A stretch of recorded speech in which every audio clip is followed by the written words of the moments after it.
Gharama ya pili ambayo utachukua ni gharama ya muda na uwekezaji kwenye jambo hilo. Gharama ya muda na uwekezaji.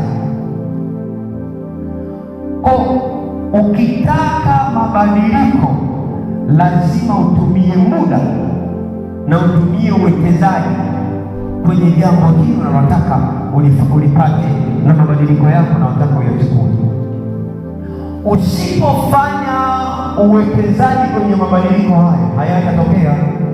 Mwanafunzi ukitaka kufaulu darasani lazima utenge muda wa mabadiliko haya, kwamba kutoka semester hii ilikuwa na matokeo haya, nataka nipande ngazi nyingine semester hii na matokeo haya. Lazima uhakikishe ufanye mabadiliko ya kuwekeza muda kwa ajili ya kupata kile ambacho nataka kukipata.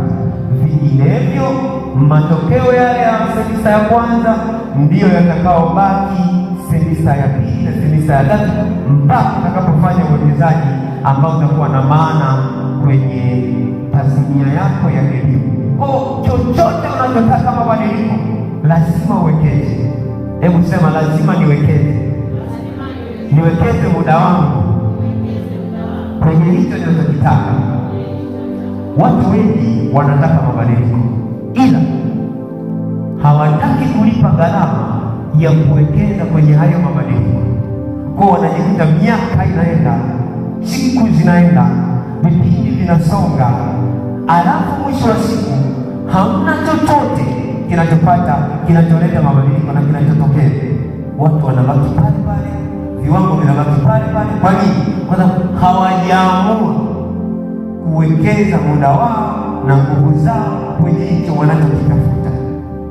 Ukikwepa kulipa gharama ya mabadiliko, hakuna mabadiliko yatakayotokea tu kwamba bwana, nimeshakuwa ngazi hii ya kihuduma, nimeshakuwa ngazi hii ya kimasomo. No, lazima mtu lipe gharama. Ukikwepa hapo, ujue kabisa umejikwepesha matokeo ambayo yatakuwa ni ya kwako.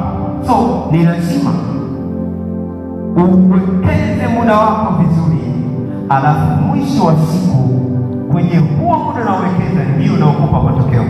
Duniani fakta kubwa inayoamua mambo ni matumizi ya muda wako. Unatumia nini kwenye muda ndicho kinachokupa matokeo ya kile unachokitumia, kile unachokitumikia. Huwezi ukakwepa kwenye matumizi ya muda kwenye jambo fulani ukatarajia kupata matokeo kwenye jambo hilo, hakuna. So lazima ukitaka mabadiliko kwenye haya maisha, mabadiliko ya kiuchumi, mabadiliko ya kihuduma, mabadiliko, unataka kiwango cha heshima ndani yako kiongezeke, unataka kiwango fulani kiongezeke, chochote unataka kiongezeke, lazima uhakikishe unatumia muda kwenye jambo hilo. Watakatifu, haleluya!